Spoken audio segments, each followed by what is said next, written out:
Hello, Johnny. It's nice to meet you. I'm Catherine Howarth from Share Action. Very good to meet you, Catherine. Very good to see you. Very good to see everybody. For those who are joining, we're just waiting for all participants to come online, and then we will kick off.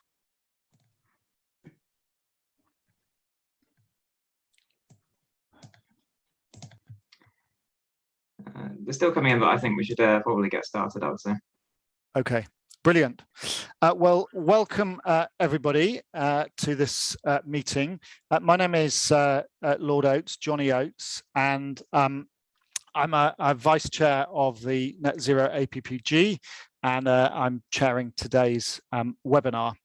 So we're extending a very warm welcome to you and to everyone who's joined this session on green finance, investing for our net zero future. Just by way of context, before I hand over to our guests, and I want to give them maximum time as possible, and also participants maximum time to ask questions. But just before I do, just to set some context, many of you may well have been at COP26, or certainly you will have followed it. And I think following the IPCC report in the summer and the COP26 meeting, which I think we can probably call a partial success, albeit we're still a very, very long way from the targets we need to meet, we have at least made some progress towards them. But one of the things that really, I think, became a point of focus at this COP was the role of finance. And certainly for me, I attended on the finance day, and that's become an increasingly important part of the whole climate debate. Really, the question of do we need to decarbonize, I think, has been answered, and clearly in the affirmative. The question is, in a way, who will pay for it and how will we pay for it? And what do we need to do to pay for it? And also, how do we ensure that we as UK PLC are able to see net zero as an opportunity rather than just as a cost, and that we can be at the cutting edge of developments and ensure that green jobs and green industry is pioneering the way in our country. And I think there's a whole series of different roles in which one can look at green finance. One of the lenses through which I have looked at it is around the issue about how can we ensure that the regulatory system is fit for purpose and doesn't give perverse incentives towards investing in high carbon industries and not directing finance and capital to the new green industries of the future. So that's all I'll say by way of context, but I'm really looking forward to a very informative debate this afternoon. Just a few housekeeping points before I start off. First of all, as you'll have seen, this session is being recorded and it's going to be shared online in due course. Please use the hashtag green finance and tag at net zero APPG to join the debate online. And please share your questions and comments using the chat. And please use your raise hand function as well. Let me start by introducing our speakers. We have with us Catherine Howarth, who you will know is the CEO of Share Action, which coordinates civil society activism to promote responsible investment across Europe. And certainly in my responsibilities in the House of Lords, they have been extremely helpful and informative for me. We're also very pleased to be joined by Professor Edmundo de Werna from London South Bank University. Professor de Werna is an associate professor at that university and an expert in green jobs, having spent 14 years at the United Nations International Labour Office. And we have with us also Brian Callaghan of the University of Oxford, and Polly Billington, who is the CEO of UK 100, who, as you will know, is a network of local leaders committed to clean energy, clean air, and climate action. And Polly was previously special advisor at DEC and director of communication on Sadiq Khan's selection campaign to be a London mayoral candidate. So all our panelists have very distinguished backgrounds. We're very grateful to them for spending time with us this afternoon. So without further ado, I'm going to pass over to Catherine to make her introductory remarks. Thank you very much, Johnny, and good afternoon, everyone. Fantastic to be here and to be having this conversation so soon after the COP, because the COP was an incredible momentum builder and enabler of commitments, both by policymakers and governments, and also by financial institutions and companies. But what matters is what happens now, and there's an incredible amount to be done to ensure that everyone that made pledges going into the COP now does something meaningful about them, and indeed that the policy announcements that were made, for example, the Green Finance Roadmap that was announced by HM Treasury just before the COP, and things like the Net Zero Transition Plans Task Force, which was announced by Rishi Sunak at the COP. These things will require detailed scrutiny by parliamentarians and other stakeholders to ensure that they're delivered in an effective way. But anyway, I do think that it's worth noting that I'm not in the camp of people that say the COP26 was a flop. I actually think there's a lot to be celebrated coming out of it. Be naive to say, as Johnny's noted, that it's got us everywhere we need to go, but quite clearly moved us forward.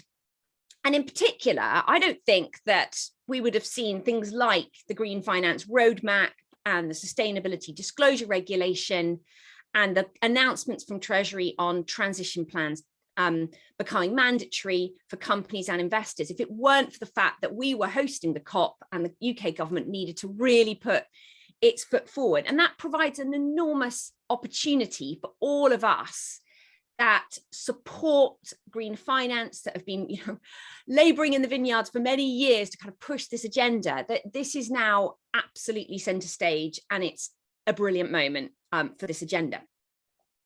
So I just want to make a few quick points about some of the things that I think need to flow, and some of the things that I would encourage people in and around Parliament to kind of keep an eye on. So just starting with the Sustainability Disclosure Regulation, which was announced just before the COP, and the details still need to be worked up. So a lot of room for scrutiny and influencing, actually, the quality of the regulations that will apply to companies and investors on showing the impacts of their activities on the climate, but also recognizing that climate change will present serious risks to companies and investors. And I think one thing I'd really like to emphasize is that it's very important that the social dimension of this is not neglected.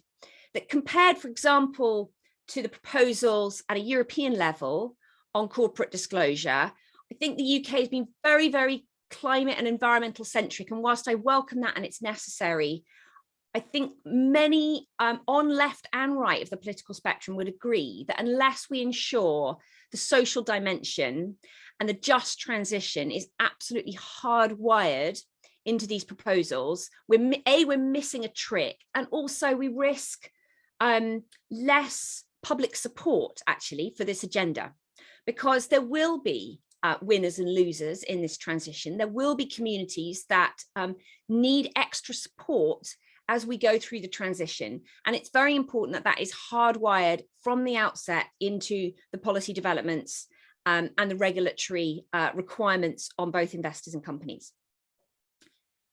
A lot of the money that we need to enable a swift and low carbon transition must come from the private financial institutions. So banks are absolutely critical. Share Action as an organisation has been heavily involved in coordinating shareholder activism to push banks across Europe to be more ambitious in the commitments they make to phase out financing of high carbon, particularly sort of coal, but to make their loans and financing to high carbon sectors conditional on companies in those sectors having very clear targets to decarbonize their operations year on year. So banks are critical, but pensions are also the vital long-term investors in all of this. And the UK has the second largest pool of pension assets in the world after the United States. We're not the second biggest economy, but we have the second biggest pool of pension assets. We're really pensions rich in the UK, which means we're incredibly well positioned to invest into the transition. And I think it's very important that we take pension savers with us. All the evidence shows that pension savers of all ages, but particularly younger pension savers, are hugely supportive of this agenda. They want to see their money put to work supporting the transition.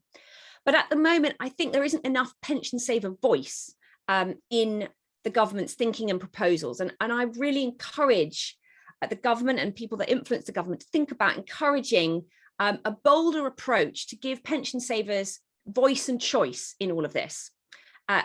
You know, a lot of pension funds, if they asked their members, do you want us to, you know, ambitiously invest in green in this country and in the developing world?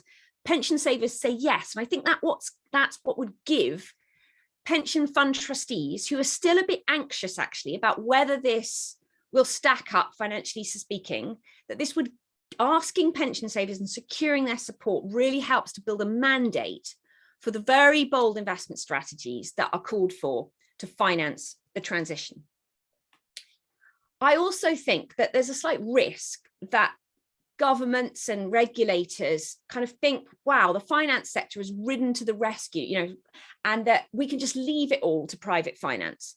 In fact, for private finance to do its task here, we do need carbon taxes, we need stiff and appropriate ambitious regulations, and we need standardization, particularly of disclosures and investment strategies. A lot of that is flowing, by the way. DWP, I really want to hold up. DWP is being very forward thinking on this agenda, but it's just really important to acknowledge that for a lot of these financial institutions to take the steps now required to unlock significant capital at scale for green finance, we do need things like carbon taxes that actually make that financially rational. There's still some risk, residual risk in, you know, throwing ourselves behind green finance and green investments without the underlying externalities of carbon being taxed appropriately in the economy. So I actually think one of the logical things flowing out of COP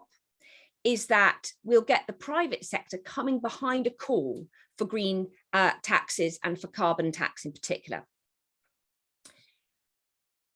So just a quick point on investing in UK versus investing in other parts of the world.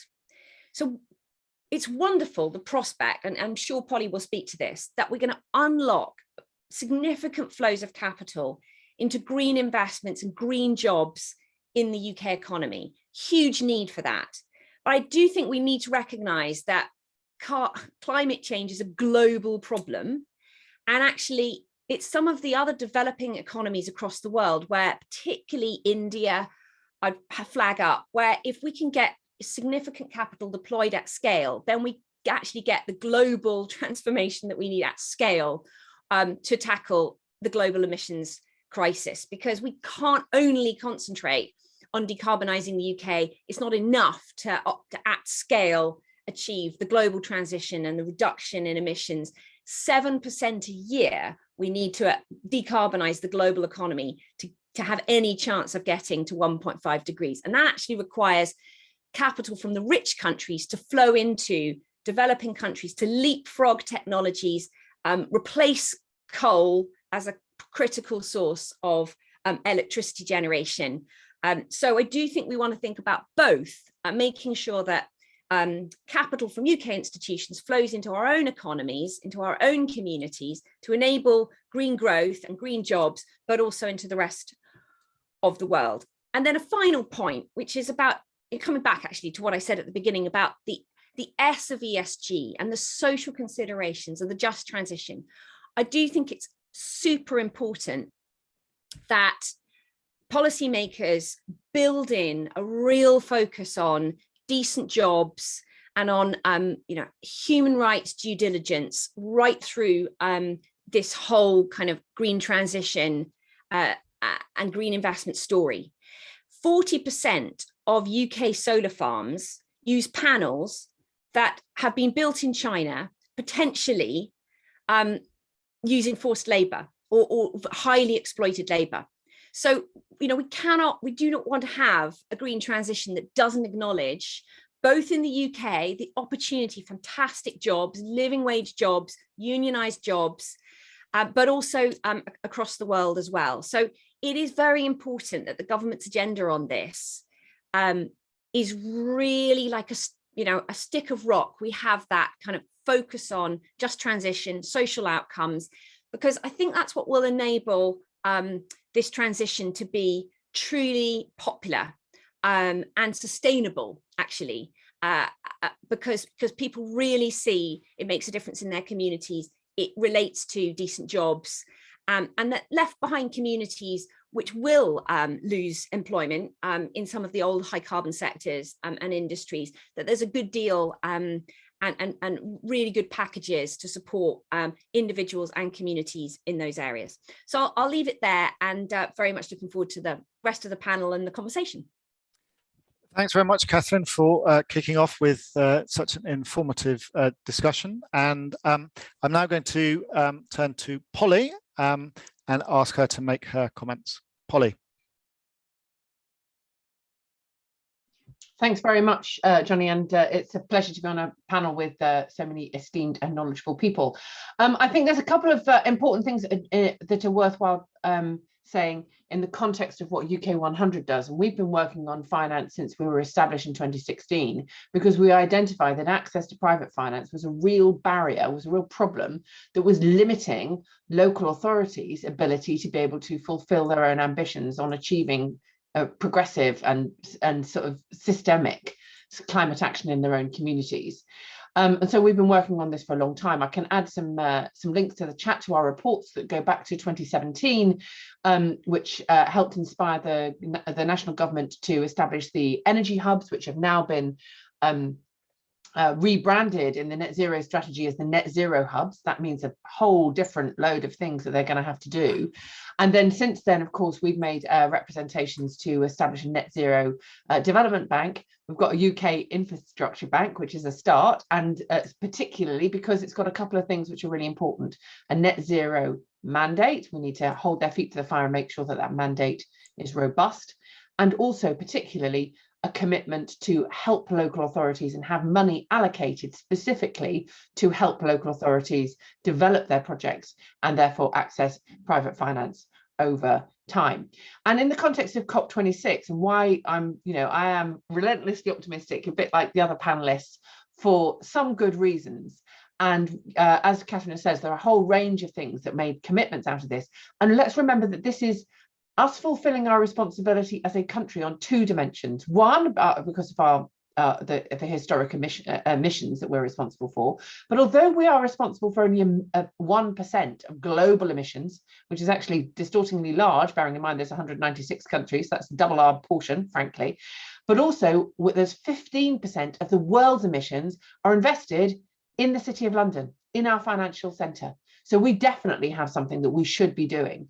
But in our communities, and this is particularly important for those people attending this meeting who either represent communities or work for people who represent communities, we are not getting that investment into our communities in this country to fulfill our ambitions on net zero. And that means that we are not fulfilling our obligations historically and so forth, but also we're not making the most of the opportunity. Local authorities, there's lots of things that I will say which everybody will know, so I'm going to try to focus on what therefore is new for you guys and therefore will make a significant difference. But local authorities are really ambitious and willing. We have found with our research that there is private finance of up to 100 billion quid that would be invested in potential investable projects of private finance if that if there was some significant changes to the regulatory structures to enable some up to about £5 billion worth of UK infrastructure bank money that was that would unlock that £100 billion of money. So we need, and then there's also roughly about, and let me just make sure that I've got my stats here right, because I need to check this. We reckon there's probably about £4 billion worth of investable wealth. This goes to Catherine's point, per 100,000 people in the UK. So people who want to spend their money in their own communities and getting this stuff done. So there's £4 billion that would unlock 100 billion per 100,000 people. So there's the money there. What isn't happening, and this is really important, the rules are not facilitating that unlocking. Why? Because a significant amount of the policy framework in this country is not designed to achieve net zero in this country. So quite often when I'm talking about this stuff, I will say to everybody, look, it's all very well you doing that stuff, but it's all about the money. And when I come to a meeting like this, when everyone's talking about the money, I'll say, yeah, but actually it's about the rules, because money will follow where the rules go. And you get the right incentives in place, and you make sure that you've got the obligations in place. And yes, people will suck their teeth and say it's expensive. And then you'll say, yeah, we've been externalizing our environmental costs for a couple of centuries. How's about it? Let's take some responsibility now. So let's make sure that that UK infrastructure bank allocates that money in development capital to facilitate local authorities being able to develop their projects at scale. And they will happen in your communities. Why is this important in this country? Because it's now decarbonisation needs to happen in things that happen in places. We've done an enormous amount on the grid by creating offshore wind, which, by the way, did not happen by magic, but by cross-department, cross-party consensus that offshore wind needed to happen across more than a decade. So we know that we know what works. We need to therefore do the establish the same kind of cross-party consensus on support for creating new markets for things like decarbonised heat and decarbonised transport. Now, we are pleased with what's happened so far with the Infrastructure Bank, but we're holding their feet to the fire. We're a little bit disappointed with the net zero review, and I'll be honest with you, lots of warm words about the importance of local and the commitment to a net zero forum. We would like a net zero delivery board. Why? Because it needs to be cross-departmental, it needs to have ministerial involvement, it needs to have proper engagement with local authorities, and it needs to be able to shape the policy framework in order for this stuff to happen. If it's just a talking shop, it'll be a waste of time. But there was no money in that CSR to start demonstrating in places what multi-technology, place-based, community-focused transformation will look like. And that goes to what Catherine says. People want to visualize this. I had a conversation with somebody over the weekend that I've known for a long time who was just like, yeah, but I can't do that because I can't rely on the charging points. And the idea, most people are dependent on they assume that a market will provide because they're not familiar with with how that market is constructed. We know that if we actually want to have the transformation of the decarbonised transport system, we can't wait for entrepreneurs to start sticking EV charging points on every street corner because our energy system doesn't work like that. Local authorities need resources through that infrastructure bank that we've been talking about, but they also need powers. And this goes back to what those rules are like. Ofgem is not constructed for a decentralised, decarbonised energy system, and therefore the people who make decisions about how the grid works need to be able to have different incentives. Highways England has no obligation to net zero transport under their purview, and they don't really have proper obligation to be able to work with local authorities to do things.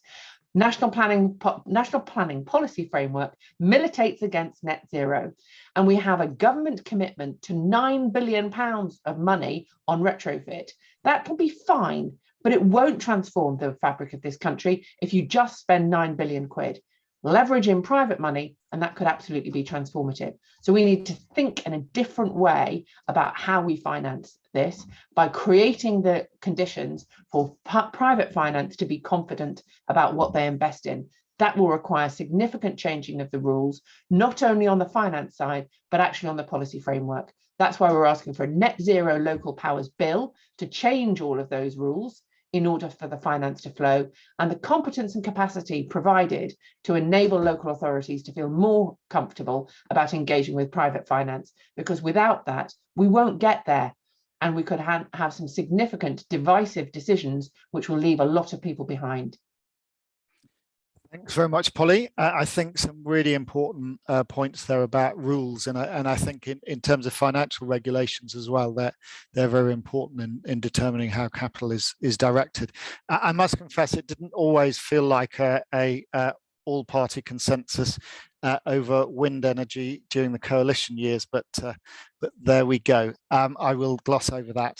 I'm now going to introduce Brian O'Callaghan, who I realise I didn't introduce properly initially. Brian is the lead researcher and project manager of the Oxford University Economic Recovery Project. He's an Australian Rhodes Scholar and consultant at the Robertson Foundation, covering topics in energy and the environment. And he's also a consultant to government and business groups on issues relating to energy and climate transitions. Brian, can I pass over to you? Absolutely. Thank you very much, Lord Oates and Jill, and all, excuse me, all others of the Net Zero APPG. Here at Oxford, we really do believe in the value of the initiative, and the University of Oxford has been pleased to be a supporter for a while. Now, I think there are three key points to my comments today, and I'll center these in the context of the green recovery, or at least the supposed green recovery, which, as you will all know, was one of the core recommendations of the APPG's 10-point plan on net zero last year.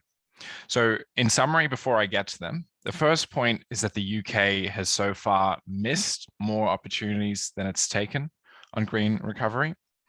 The second is that particular areas of underinvestment have come in some of the enablers of a green transition. And here in particular, we're talking about a green labor force. And finally, that there is an international domain to the recovery conversation that has been put a little bit to the side in the UK. And as a result, many vulnerable nations have been left very far behind, and that quite undermines our overall position.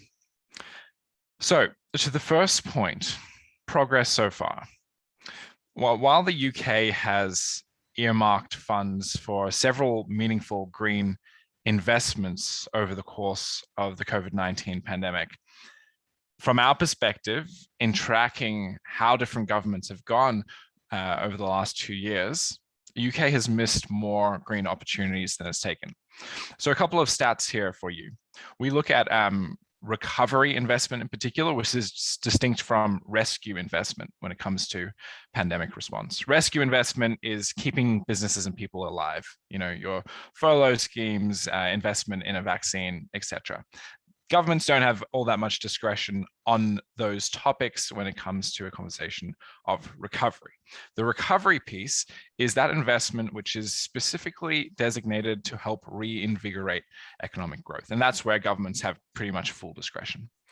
So when we compare the UK to the rest of the world, the UK has spent about 13 to 15% of its recovery funds on green investments.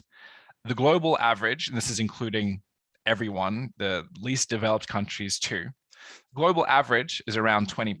So the UK is 13 to 15, global average is around 20%. And some peers in Northern Europe as leaders have gone significantly higher. So we've seen 72% in Norway, and other Nordics are a similar level, 56% in Belgium, 47% in Germany. Reminder, UK is 13 to 15%. So despite all of the positive rhetoric, you know, building back better, we've all heard that how many thousand times, it's not quite the case that action has matched that rhetoric. If anyone is interested in those numbers in further detail, they come from a tracking initiatives that Oxford has run in partnership with the UN, the IMF, GIZ, the German agency, and others. And you're able to find that online through the Global Recovery Observatory. It includes we're up to about 8,000 different policy initiatives now, all listed there, and you can download and view for yourself. My second point to the most obvious gaps in the UK's recovery so far, and most prominently while you can look to various areas, and I think that compared to the global average, we probably underinvest in nature and we've underinvested in clean research and development, which is surprising given the high absorptive capacity for research in the UK.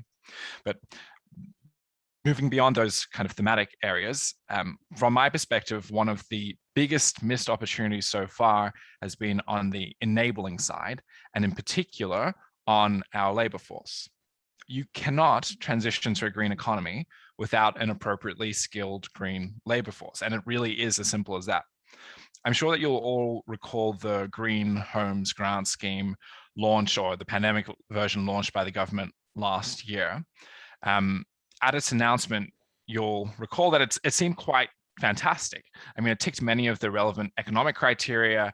It was making progress on distributionality issues. There were some concerns I think were well-founded in terms of perhaps not involving local governments in a way that it should have, but compared to many other policy options we've seen around the world, it looked pretty good. However, in the first few months of the capital actually being made available, and this was for efficiency home retrofits, if anyone's not as familiar, the country encountered a situation where demand for renovations dramatically exceeded contractor capacity. There just were not enough contractors to actually meet the demands of homeowners. Homeowners wanted to take advantage of the situation, were put on ridiculously long waiting lists for contractors, and by the time that those contractors were actually available, the terms of the funding had expired. So it was later renewed after political pressure, but remember that in the first iteration, there was, I think, about 1.4 billion US of promised spending that couldn't be used by the deadline, right? So the issue was not funding, it wasn't demand.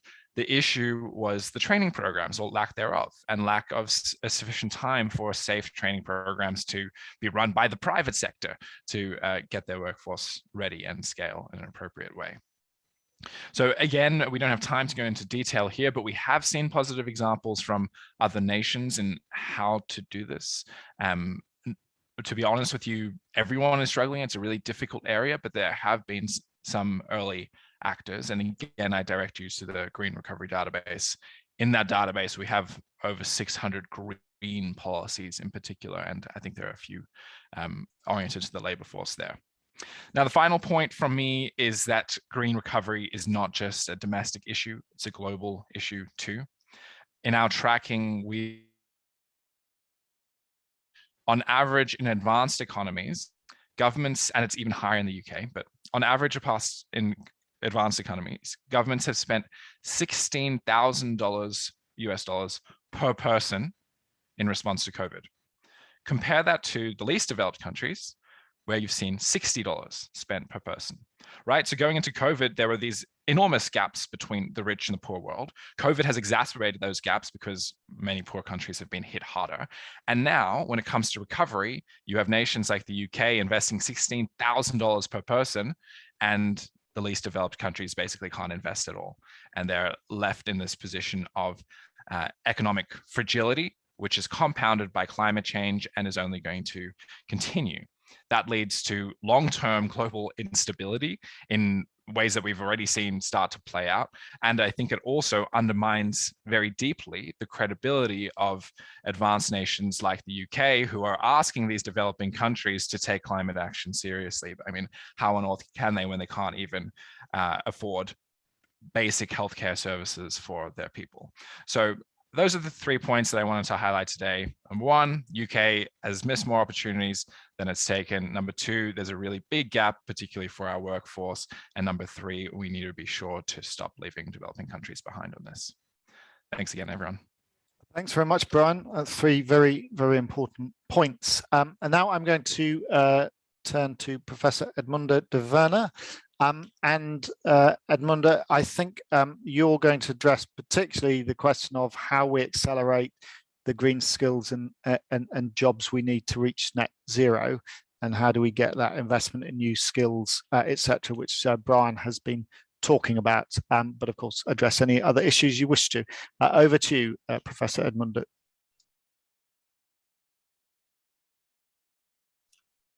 I think you're still on mute.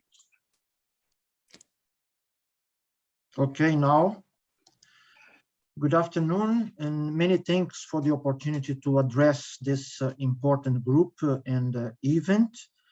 I would like to build upon my multi-decade experience at the United Nations ILO, the International Labour Office, and give an international perspective, which of course applies to the UK, but it's not specific to the UK.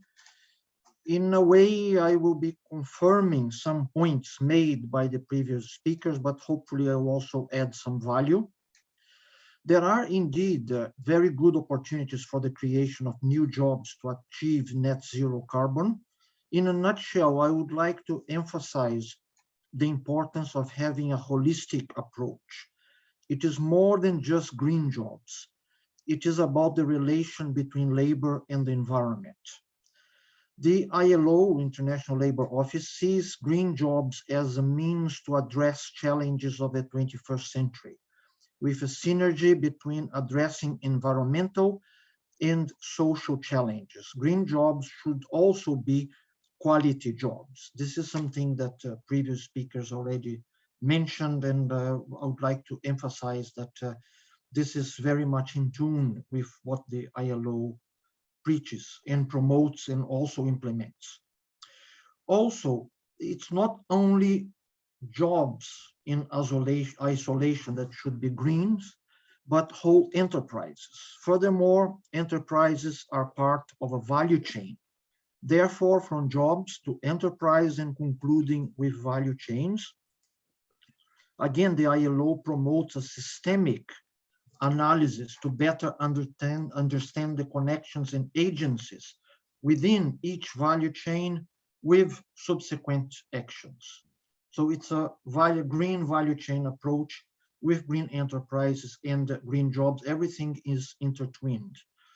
Moving from the international ILO level to the UK, I would like to mention one example considered a good practice among others, which is the Glasgow City Building Initiative.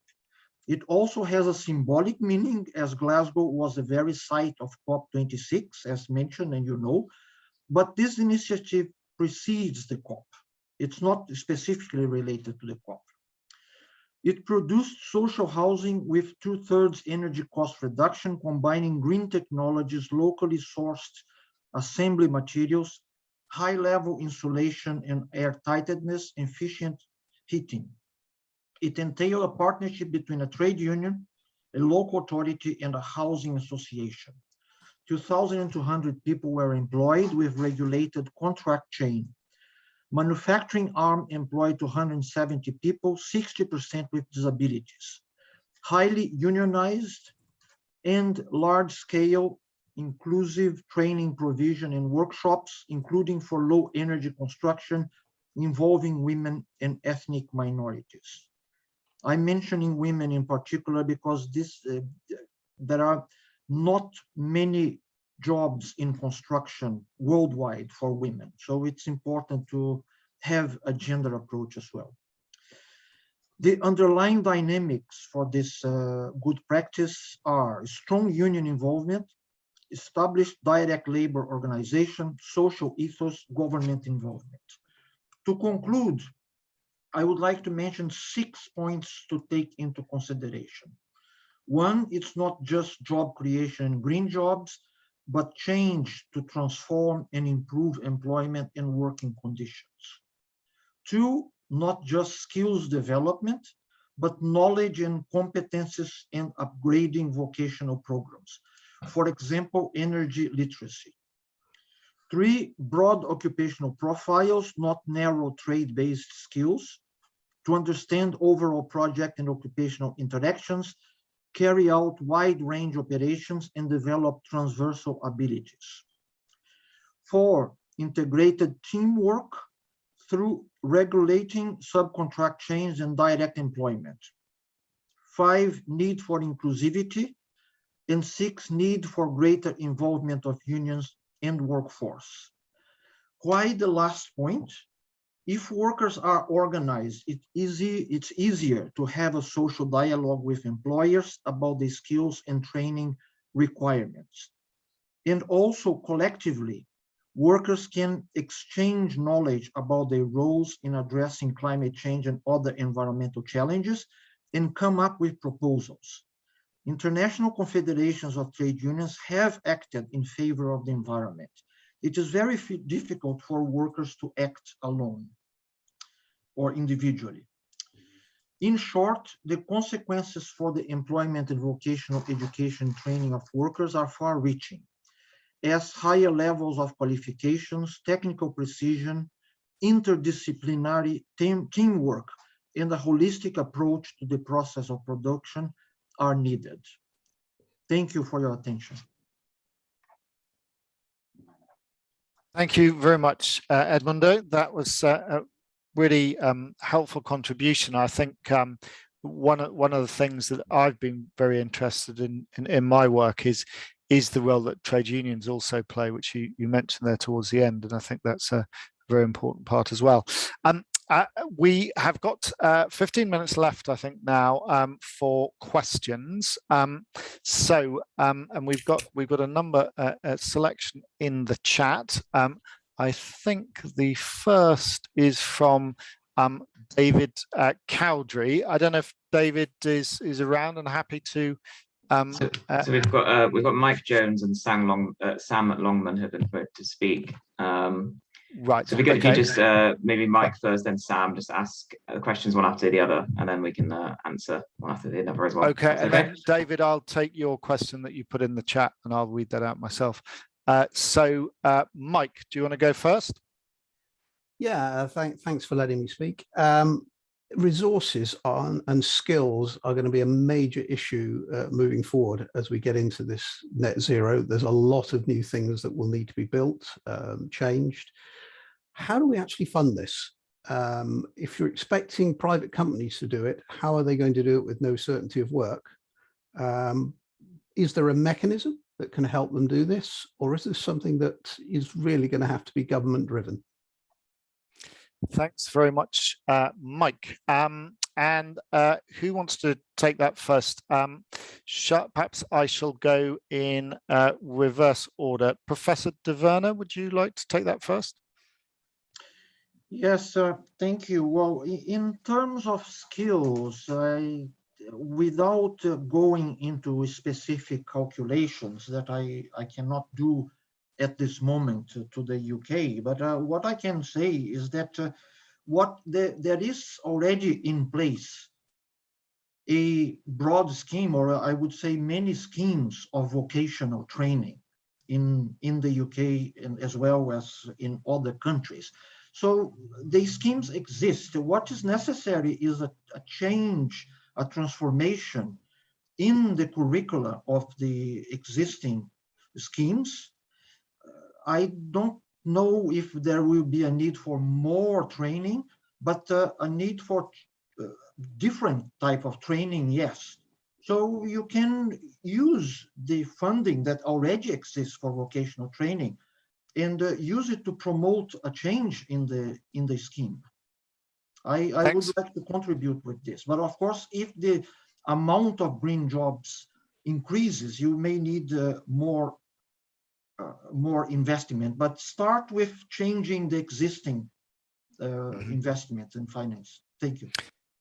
Thanks very much, Brian. I mean, just in view of time, if you could, if we could keep answers briefly, and if it's something that you don't want to answer on, just say so. But Brian, could I go to you next? Sure. And to be brief, I'll build on that point from the professor. I think there is a role of integrating educational or green educational programs into existing training and other almost tertiary level education, keeping in mind that many of these, what we term green jobs, are very much proximate to neutral and ordinary jobs, right? It's not talking about an entire new 4-year course. You're talking about marginal changes to help sort of center some of these green perspectives within the existing training programs. Additionally, on the private sector side, I think you already, Mike, you already referred to the need for long-term certainty in some of these incentive mechanisms, right? If a company, and I've worked with many companies, if they see a future 10-year plus market for a service that is growing, of course, they're going to position themselves to be ready for that. If a labor market is unable to satisfy their needs, they will invest in their own way to help make it happen if they see the incentives to be strong enough. So I think it's a bit of both. Thanks very much. And Polly, do you want to come in? Actually, in order to be able to maximise the amount of contributions, can we take all the contributions and then I'll do some final remarks and mop them all up then? A good idea, actually, a very good idea. Okay, we shall do that. Sam, do you want to ask your question, and then I'll go through the others on the chat, and then I'll ask people to answer them in their final comments. Yes, thank you very much, Lord Oates. Fantastic conversation, really impressive panel. So Sam Longman, Head of Corporate Environment for Transport for London. So I'm glad Polly's on the call because as Polly says, you know, if we're going to really get this over the line, we need to look at the place-based solutions. Just focusing in sectors will only get us part of the way there. And certainly my experience, as I said in the chat, from the colleagues we've spoken to in government, it's clear a lot of people just think in their sectors, and there's a real gap between government thinks in sectors, but local authorities think in terms of place and community.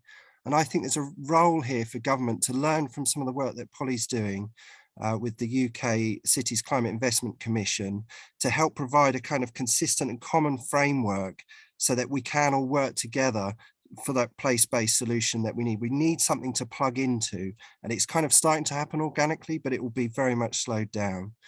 Just linked to Mike's point about skills, I just want to highlight, as I'm sure you're all aware, it's not just about those practical skills.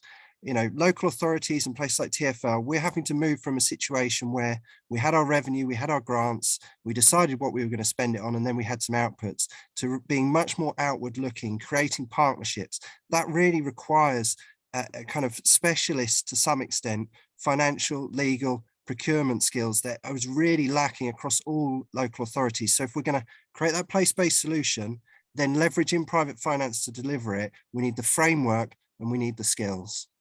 What do colleagues on the panel think government can do to help overcome some of these challenges? Thank you.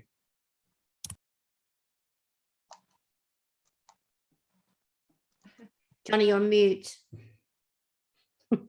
Thank you. Occupational hazard, I should have learnt that by now. So thank you, Sam. Additionally, we have a question in the chat from David Cowdrey, who asks, currently VAT is charged at up to 20% on domestic renewables and energy efficiency measures. Do the panel think that positive tax incentives like zero rating VAT on things like heat pumps and retrofitting homes would help with decarbonising our homes? So we've got that question from David. We've got Johnny, David's actually there if he wants to add anything. Yeah. Okay, I think we're quite short of time, to be honest, Jill. So I'm going to David, have you got something quickly you wanted to add? I was just going to add on the second question as well.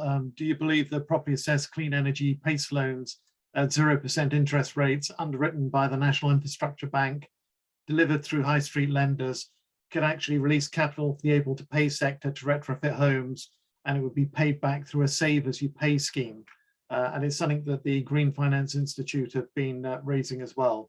But I just thought I'd put in the second question while I was there, Johnny. Thanks. Brilliant. Thank you very much, David, and thank you for being so succinct. So we got David's questions there, particularly about sort of retrofitting homes and decarbonising, etc. We got Sam about place and community, and we've the other questions about green skills that have already come up. So I'm going to go first to Polly, and then to Catherine, and then to Brian and Edmundo.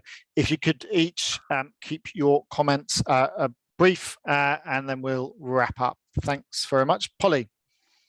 Thank you. David's completely right. It saves money for local authorities if you cut VAT straightforwardly, and it helps you create a market. So it's a bit of a no-brainer. Remember, we are going to have to retrofit most of the homes we're building now because we're not building them those appropriate standards. So we need to be able to keep the cost where it does fall on the public taxpayer, we need to get those costs down. And I agree about the GFI proposal on the 0% loans for able to pay. We probably need to put some conditionality in that, and that's where it's really important. On Sam's point, this is why we asked for the Net Zero Forum. We actually asked for Net Zero Local Delivery Board when we convened our members earlier in the year.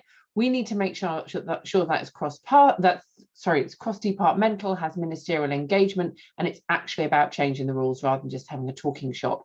Because even the department that is most focused on place, i.e. the Department of Levelling Up, Housing and Communities, lots of local government noted, doesn't, and it's got planning and all kinds of powers in it, doesn't think about net zero. That's one of the biggest problems, because national government is siloed. So we need to make sure that that department is absolutely focused on net zero, otherwise we won't get the changes that we require. And on the third question on skills, look, I'm just going to be quite rude here, probably. Green people have only just woken up to the fact that there's a skills problem, or even a skills sector. There is a skills sector. It does this all the time. The problem is the national government's Green Jobs Task Force didn't actually involve a significant number of the people who do quite a lot of skills work, which is local government. Right? So let's be clear about what a green job is, be clear about the fact that they're absolutely proximate to existing jobs, be clear that this is not just about kids at school, but it's actually about mid-career people. Who's going to do something about the car mechanics in the railway arches when they lose their internal combustion engines and need to be able to reskill? And engage with the existing sector. Do not allow the green movement to start reinventing the wheel on skills. That you're not well placed to do it. Loads of people already do it. Make sure that you interact with them rather than starting to reinvent the wheel. Thank you very much, Polly. Very clearly put. Over to Catherine. Yeah, well, look, first of all, on the point about sort of fiscal mechanisms, absolutely. I mean, the general point earlier that Mike asked about, are we going to get there?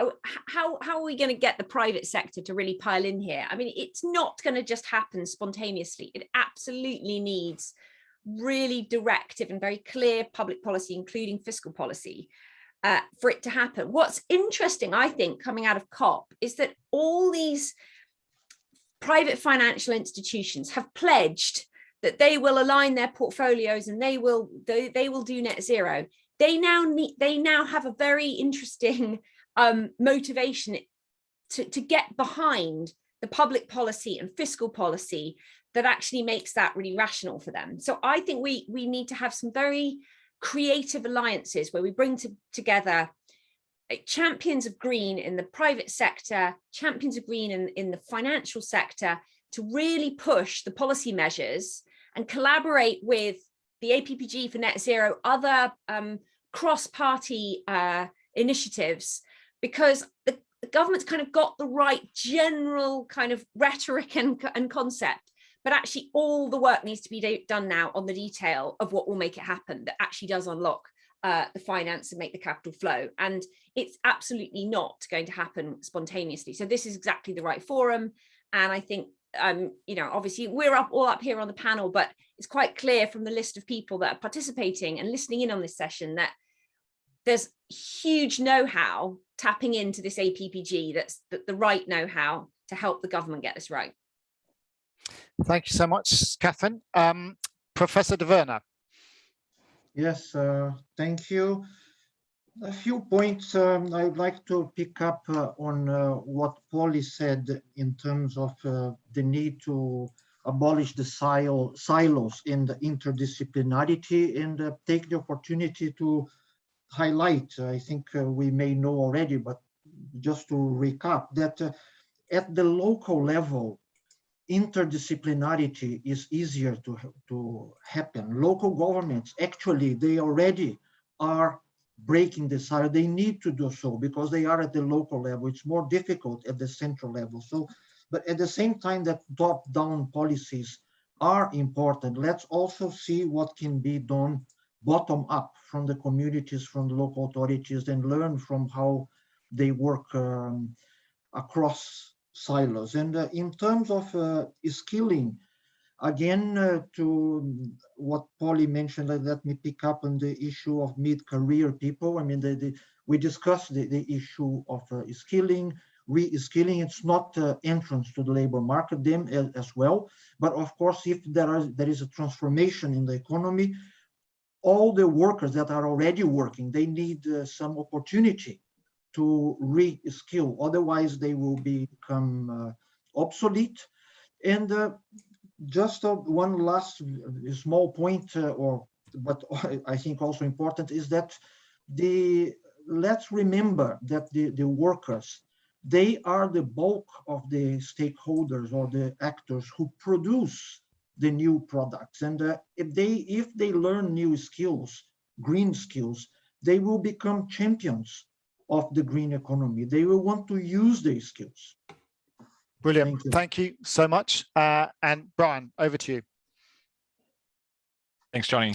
Very quickly to hit them one by one. The VAT reduction piece is interesting, important, should get closer attention. I don't think it's exactly a no-brainer in some sub-industries where there isn't a lot of competition, and a reduction in VAT might just lead to your producers raising their prices in another way. So I think it does require a little bit further attention, but it's important to look at. I really like the PAC, the PACE loans. And then finally, Miles Allen has asked another very helpful question in the chat about export finance, and I think that deserves an entire session of its own. I think that there are important trade-offs to discuss there, but that is probably also a separate question from how the UK does its own foreign aid, right? Because export finance is more associated with our private companies. My point is more that we've cut foreign aid at a time when developing countries need it the most, and the gaps between our nations are growing in a way that is detrimental to peace and stability. Thank you so much, Brian, and thank you for finishing dead on spot on 3 p.m. And I'm afraid that's a hard stop for me, so I'm going to have to close the meeting. Thank you to all the panelists for your excellent contributions. It was a fascinating discussion, and I certainly learned a lot from it. And thank you also to all the attendees who contributed and who listened in. Because as I think it was Catherine said, you know, your expertise and knowledge is going to be needed to deliver on much of this program. So thank you to you all, and I hope we will be able to meet again soon. Thank you and goodbye. Okay, thank you, Johnny, very much. Okay, and thanks everybody for joining. The launch of the report's on the 13th of December, by the way. Okay. Everyone.